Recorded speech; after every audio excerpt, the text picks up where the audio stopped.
Hello, everyone. Welcome. Thank you for joining.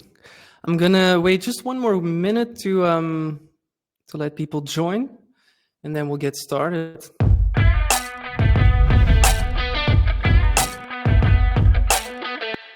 So, everyone, my name is Jeroen. I'm the copywriter of Pointerpro's marketing team. The reason I'm doing this webinar is because my colleagues who speak with countless Pointerpro users every day, they often hear people are eager to use our tool to build more assessments to help their business, for instance, to attract new customers. But they generally don't have the inspiration or time to come up with all the questions, answer options, and basically the scored framework that's needed. And that's, of course, the homework that needs to be done before you start building assessments in a tool like ours. And so even though I'm no Gen AI specialist whatsoever, I am faced with a similar problem every day, namely writing content about diverse topics related to our business. And to be more efficient, of course, I use ChatGPT. However, I always clarify to people that I do not use ChatGPT to do my work for me. I use it to fill in the gaps for me, so to speak. But in order for the content to be valuable, the key thing is what I share with the world isn't just a ChatGPT copy-paste. It needs to be centered around my or Pointerpro's very own point of view and offer useful perspectives that people wouldn't be able to find elsewhere. And that will be my key message for you with regards to assessments and creating assessment content throughout this presentation. So just to set the right expectations, we will go through the process of creating the content for questionnaire-based assessments with the help of ChatGPT. Now, if you're familiar with Pointerpro, and you probably are since you're here, you know that we are a big believer of using assessments to convince potential customers of your expertise. Now, to create an assessment, you need these two things here: an assessment tool, of course, and an assessment methodology or a model. In most professional domains, there are standardized frameworks that exist. If you're in HR, you've almost certainly heard of a DISC assessment or a Big Five assessment, a Myers-Briggs test. So that's the type of knowledge that has become collective. It's certainly the knowledge that ChatGPT takes into account to generate its answers to your prompts. So that's the first bullet point. If you're an expert in a certain domain, maybe you're a leadership coach, or maybe you're a business consultant, you may consider developing a very unique methodology or framework yourself based on your knowledge.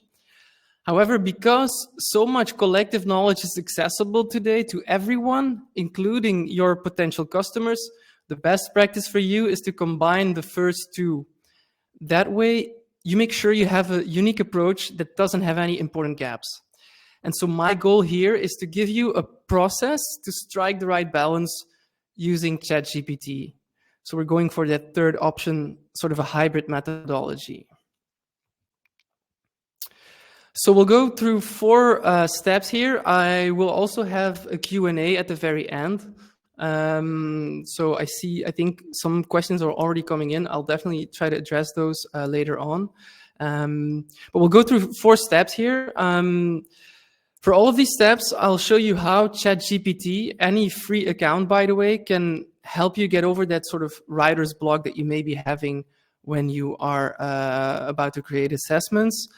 Now, the number of ChatGPT icons here on the screen indicate how much involvement of ChatGPT I recommend, for reasons I think will become more obvious. So, I want to start from a hypothetical use case. And for me personally, if I were to create an assessment to offer my advice and my services to potential customers, let's say I were a consultant, then it would make sense for me to develop some sort of a content marketing assessment. First of all, there are some preliminary steps that come down to defining my specialization.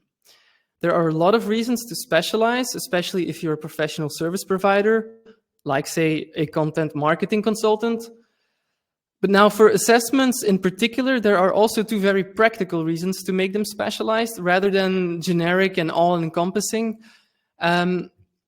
First of all, the more specific your assessment, the more accurate, valuable, and actionable that the forthcoming advice will be. Now, the broader your assessment, the more questions, the more complexity, and the more time you'll need to build that assessment and come up with advice that's specific and actionable enough. And I think the goal for most people attending here is probably to create more assessments to benefit their business more quickly and efficiently. So sort of the first question here in this step to ask yourself is, who am I? If I would consult and advise in content marketing, instead of trying to assess everything, I would pick a number of criteria or categories to focus on based on my own strengths, my background, my experience. So that's sort of the exercise that I would do here. The first thing that would come up is, of course, that I'm a copywriter.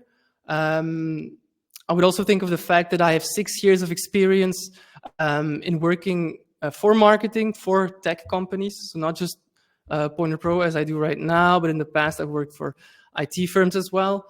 That's another thing. I happen to be trilingual. I'm quickly going to glance on my other screen here. I also happen to have some experience in brand identity design. I happen to have also 2 years of experience in e-learning. And I'm also thinking of personal things, not just professionally here.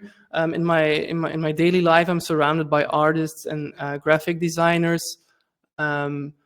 I also couldn't resist putting a little joke here. But some other things.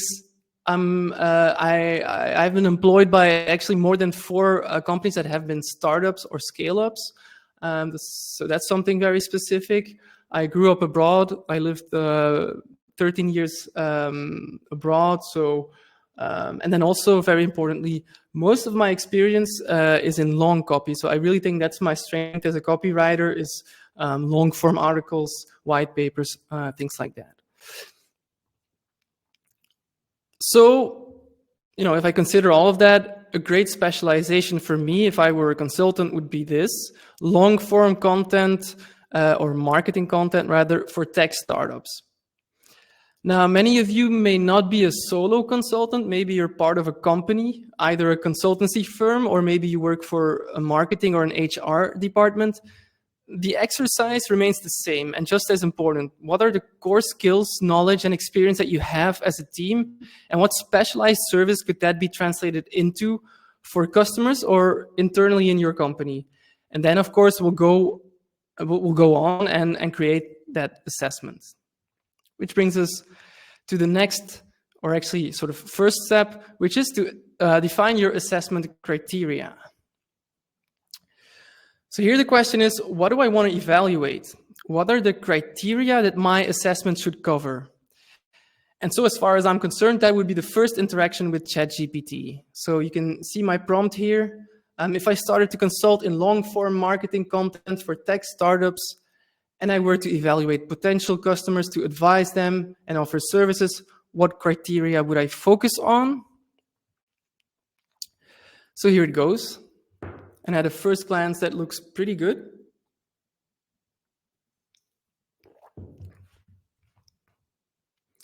So it came up with a list in total, actually, of 10 criteria. So this was not a live ChatGPT. I put it in the slide deck. It came up with a list of 10 criteria that seemed relevant. However, reading into it, I've realized ChatGPT interpreted my query a bit differently than I intended. The criteria it gave me are criteria for me to assess who my ideal customers are. But what I want to create is an assessment that my customers or prospective customers would take themselves to find out how well they're doing in content marketing. So this is simply something that I need to clarify now to ChatGPT. So I'm really just building on the previous prompt here. Also, as you may have noticed, I didn't specify any number of criteria that I want from ChatGPT, because here my goal is to get a comprehensive list, to make sure I consider all the criteria that are typically deemed important in this specialized realm. Remember, it's about accessing collective knowledge to avoid crucial gaps in my assessment. And here's the overview of the categories that ChatGPT came up with. It's a total of 8. If you wanted to make sure that ChatGPT isn't overlooking anything, you could, of course, interrogate further with some additional prompts, for instance, asking it for more criteria. But really, it always comes down to the same thing with different labels in my experience. So what you really want here is just to have a solid starting point. What I do want to note here is that a few of these categories resonate more strongly with my personal expertise, and a few others I know are a bit less aligned with my added value. So what I could do at this point is merge a few categories together. On one hand, to compensate for the fact I know I'm a little less comfortable with them, and also because it will make my assessment and ultimately the advice report a bit easier to digest. So for instance, I'll merge SEO and performance measurement. And I think audience engagement and lead generation are quite directly related to distribution and amplification. So I'll merge these two. And then also depth of content to me implies having customer success stories. So I'm going to merge those together as well. And that leaves me with the following 5 criteria. And now what I should do is just inform ChatGPT of this. And meanwhile, in this prompt, I'll ask it to rename them a bit to make it more catchy. And here we go. We now have completed step 1. We have our 5 key criteria. Insightful impact is about assessing content quality and depth and having customer-centric stories. Search savvy is about evaluating SEO and performance metrics. Strategic consistency is about ensuring content strategy and having planning and execution. Voice and vision is about brand positioning, brand messaging. Reach and resonance is about the distribution of the content. And we all have sort of catchy names for them as well that ChatGPT gave us here. All right, moving on to the next step, which is going to be the longest one, and it's about defining your maturity levels, your questions, and your answer options.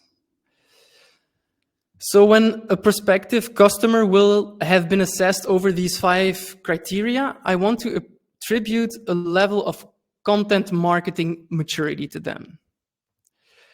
Something to indicate that based on the questions and answers the person has given, he or she is currently at level 1 or 2 or 3.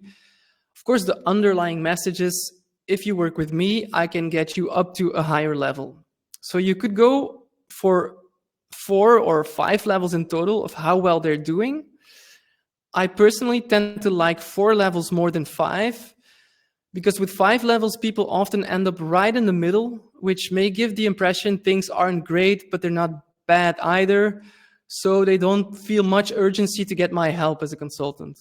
So I'd rather have them fall into level 2 out of 4 possible levels in that case. And even if they fall into level 3, well, they're still close to being top level. And that's still more motivating to get my help than being stuck in the middle somewhere.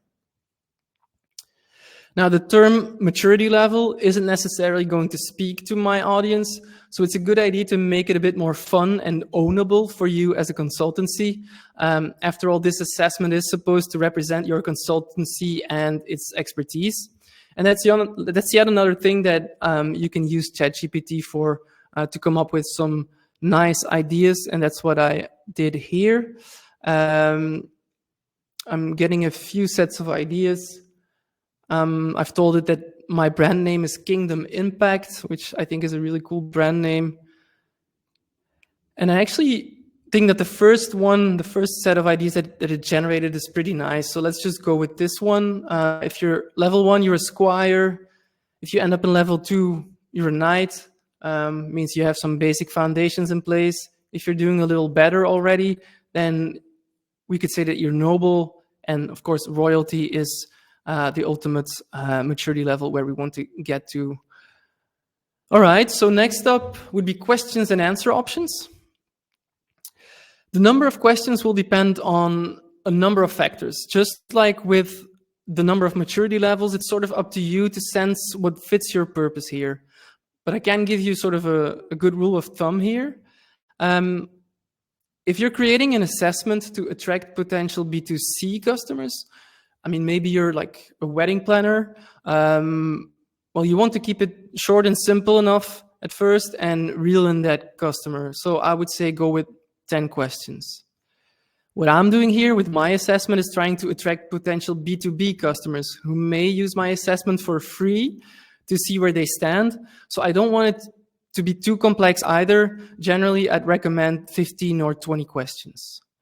With more than 20 questions, you may ask a bit much from someone who just wants a quick diagnosis. So I'd keep that for when you're working with existing customers or when you're selling your assessment as a product to other companies, which a lot of Pointerpro users actually do. So let's go for 15 here, which could, but doesn't have to, come down to 3 questions per criterion that we've defined, but we'll see.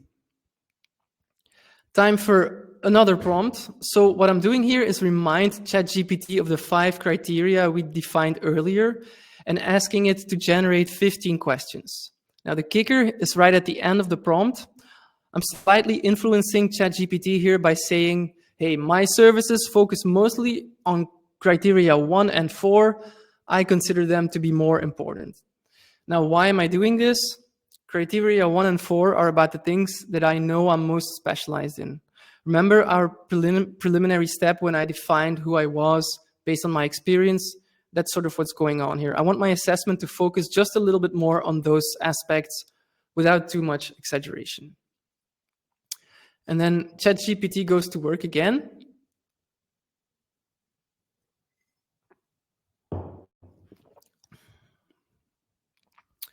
Generates quite a lot of information. And so this is the overview of the questions that it came up with. Notice that ChatGPT generated 17 questions, although I asked for 15 questions. Now, like I said earlier, anywhere in between 15 or 20 questions is reasonable for a quality lead gen assessment in B2B.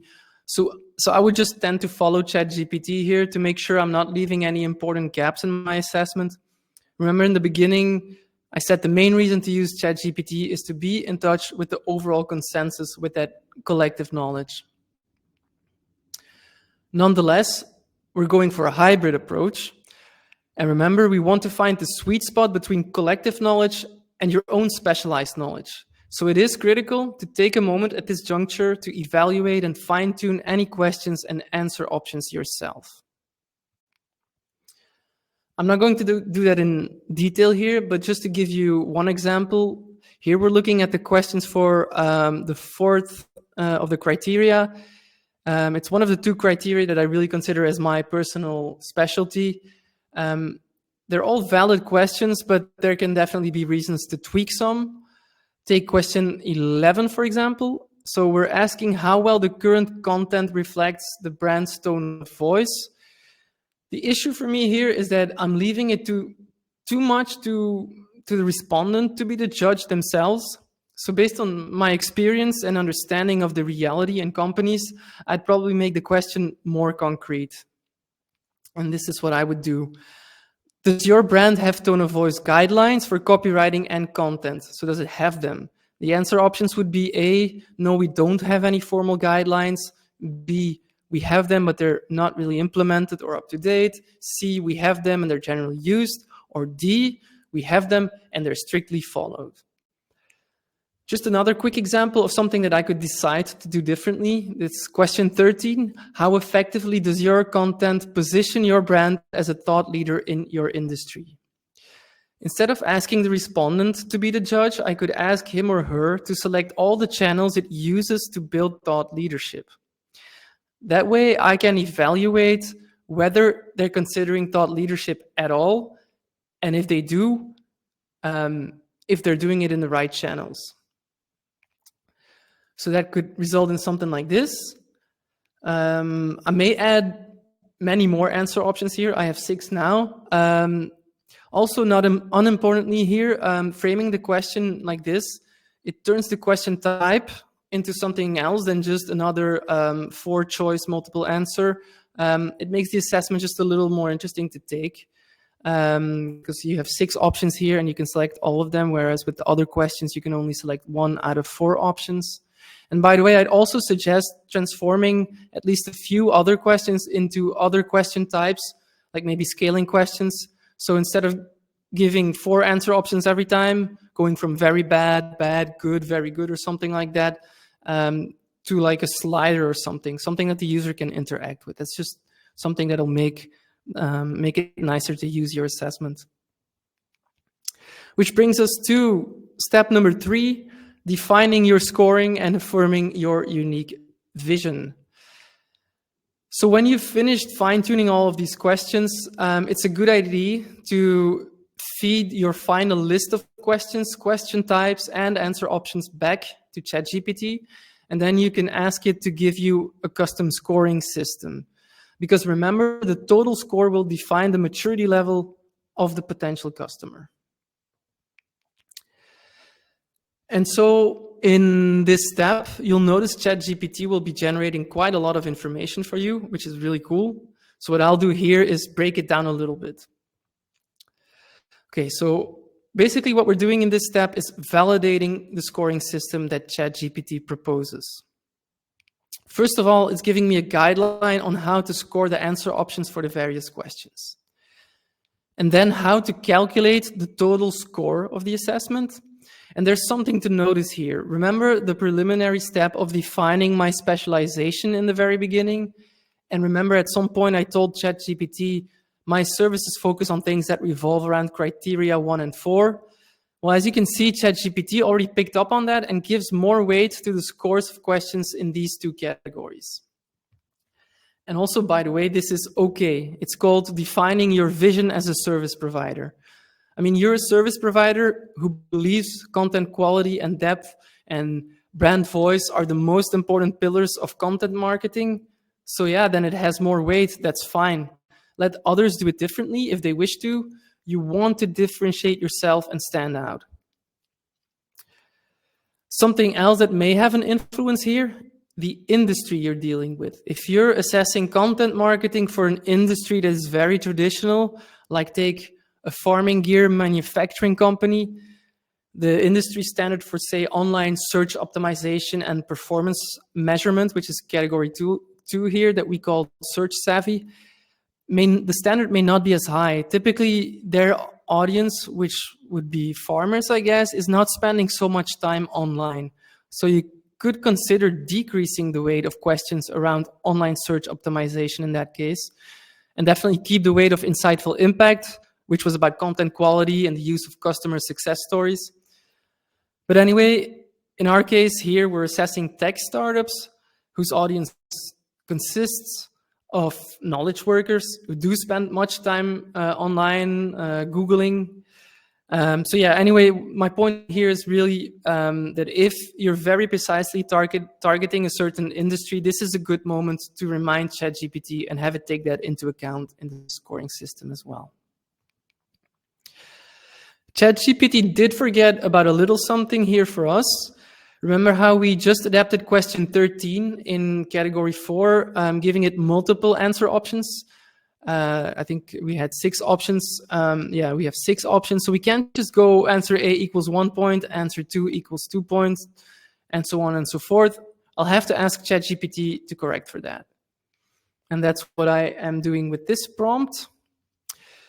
And so again, I'm gonna spare you the entire answer that I'm given and break it down. It did take into account my remark and basically adapted the scoring system. It increased the potential maximum score of the thought leadership question to 6 points in case all of the answer options are selected. And it gave me the final total weighted scoring for all of the categories. And of course, the final score range per maturity level. So now everything we've covered in part 2 and 3, you can and you really should recapitulate in a table or a spreadsheet. And after that, it's really just going to be a matter of transcribing it into your assessment software. So this overview will give you your complete, what we call quantitative or it's a quantitative and descriptive model. So your question groups, the questions, the answer options, the scores for each answer option, and the weighted score. That is to say, we'll be able to automatically designate a content marketing maturity level to anyone who'll answer our assessment. Now, what you can also do here is to test your model. Basically, you can just pretend to be an existing customer of yours or any other company that you know quite well, like maybe an ex-employer, and just act as if you were the respondent representing them. And then you can just calculate and see if you end up in the sort of maturity level that you would expect. Then we come to defining your advice. So what we have created with the help of ChatGPT is a sophisticated assessment that allows me to profile my respondent, my potential customer. Based on whatever the outcome, the profile is, I can now already predefine the feedback and advice that I want the assessment to automatically deliver in a PDF report. And you can make this as sophisticated as you want it to be. You can base yourself on the overall maturity level and formulate some global advice and associate that with relevant services you have on offer. You can also dig a little deeper and predefine feedback based on the scores for each of the key criteria. For instance, if the respondent scored less than 20 on the first category, then I'd formulate and illustrate in my report what are sort of the best practices in that area. And you could foresee very specific advice on the level of questions. For instance, for certain questions that you deem extra relevant or important. Remember how I told you my deepest expertise was in long form copy and content? Well, based on the answer for question 4 here, I could really include some useful things. So let's say that they answered A, we don't focus on long form content. There's a few things I could do. I could make a sophisticated case about why this actually is important, why they should focus on it, and I could benchmark the respondent, in this case a tech startup, versus their market if I have the data. And actually, if my assessment is out there for a while and is being used, I'll actually have those data quite exclusively. So that's very interesting to know. I could also offer some tips on how to get started with creating long-form content, and maybe suggest some extra sources, extra resources that could be helpful for them. And of course, I could let them know that they could outsource this very specific copywriting task to me if they're interested, and so I would provide them with my credentials. But so what if they had answered D? What if they indicated they're already doing really great with long-form content? It's actually really quite simple. In that case, I'm not going to waste anyone's time on that in the report. And this is what's great, because I'm literally going to present each respondent only with the information that is relevant to them. Basically, I'm offering them a personalized white paper. Now, why do I not at all emphasize on using ChatGPT for this step? Because this is really about your individual knowledge and expertise. Of course, you could in fact ChatGPT to do some research, for instance, maybe on benchmark data, but don't just copy-paste advice from ChatGPT at this point, because literally it may be false information, and also the customer may have already asked ChatGPT some questions themselves, like how do I get started with long-form content? And you don't want to be giving the same answers that ChatGPT would. People are quickly going to notice that what you're giving them is generic. And remember, the point that we always want to make is that you're the expert. And so that way, you basically set up a report template with the report builder in the case of Pointerpro on our assessment platform to really start engaging with your audience and show what you're worth. So what I've demonstrated here today is the homework that you need to do, and we actually have a printable worksheet that you can use for this, which we'll send to you by email. And so what I've shown is that you can do this homework with the help of ChatGPT. And then it's just a matter of putting that homework in our tool to let our assessment engine and help you sort of advise customers or potential customers on autopilot. And that's basically the whole thing. So I'm going to leave some time for Q&A. I'm going to have a look at the questions that came in. If I can get to your question now, or I'm maybe not able to address it for some reason, we'll make sure you get a response afterwards. We do have your email addresses. If something comes to mind later from your side, or you would like to discuss anything, even with me personally, you can see my email address here, so feel free. Okay. I see Jason asked a question about weighted scoring, where to activate it in Pointerpro. So I suppose you're an existing user. You have the extra options tab.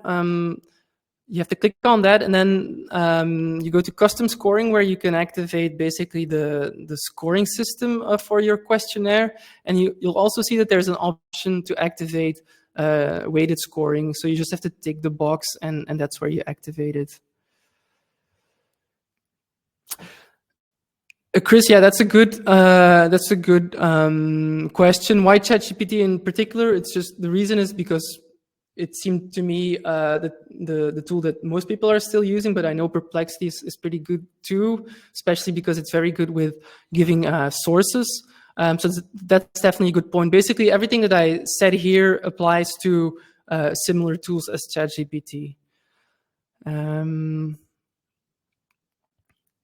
Yes, Stuart, the final report in PDF, that is something, that is really what our tool stands out with, is that any questionnaire that you build, you can basically create a report template with our tool. And so basically anyone who then uses your questionnaire will get a report template that is very customized based on the things you set up. So that's exactly what Pointerpro does. There's a question from Hanne. Is there really no point in using ChatGPT to come up with the advice in my feedback report? Good question again. So like I said, it's ChatGPT. It's a useful research tool, definitely for me. So I would definitely don't tell you not to use it to do some research if you want to come up with advice. But again, what we really find important at Pointerpro is that like you're the specialist. And you really have to put in that own knowledge as well. So that would be my answer to that question. Alejandro, can Pointerpro create the content for my assessments? So we have a professional services department that can actually, if you have content for your assessments, we can do the whole technical side of things, and we can basically set it all up in our tool ourselves. That is possible. It is really not our vision to create the content for our users, because really what we want to do is enable specialists, experts, be it consultants or internal experts in companies, to sort of stand out, and especially digitally and online with their expertise. So we would really insist on you delivering the content for us, that our professional services team would set up in the tool. And so this is one of the reasons that I did this webinar, was to show you, if you do need some help, you can use a tool like ChatGPT, or like Chris Davidson suggested, a tool like Perplexity. So yeah, that would be my answer there. Oh yes, Stuart. So the thing that I just showed is I didn't develop this assessment. I sort of started doing the homework on it just to do this webinar. But we do have many examples of other assessments. I personally made one as well last year, which was supposed to evaluate people's, or actually specifically consultants' digital maturity. And I did some homework for that as well. So I can go have a look if there's maybe something that we can share with you that could be helpful. Yes, Chris, there is a recording. This is recorded, so we will definitely make sure that this comes online and you can have a look at this again. And the canvas will arrive per email. I think it's almost directly after this webinar closes. So yeah, if you don't get it, but I'm sure you will, don't hesitate to get in touch, and then we will send it. Edward has a comment. ChatGPT can accept source materials by attaching these documents. Scan and can.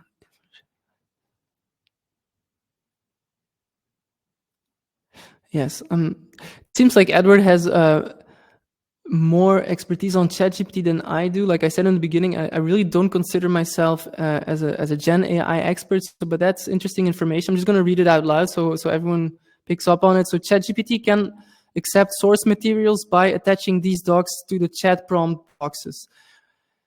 It can scan the sources and can draw on it for shaping advice. So far, we have found this training the tool a little to enhance its output. Yeah, very good tip. Thank you, Edward. Is there an API between Pointerpro and ChatGPT that can analyze the data? That's, I think, for me, too bit of a technical question. I'm not sure. I don't think so, but I don't want to definitely say no. If it's okay with you, Stuart, we'll get back to you about that.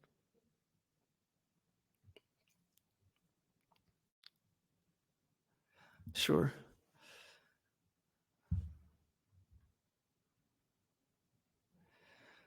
Thank you, Jason. Okay, so if there are no other questions, then I'm going to wrap it up here. Of course, as I said, if there are any questions that do come up, so the recording will be available, and if any other questions do come up about this topic or Pointerpro in general, really just don't hesitate to get in touch. Just see another last question from Edward. Can Pointerpro data be scraped from the report and add to user profiles? Edward, I'm afraid I'm not able to respond to that, but we will get back to you.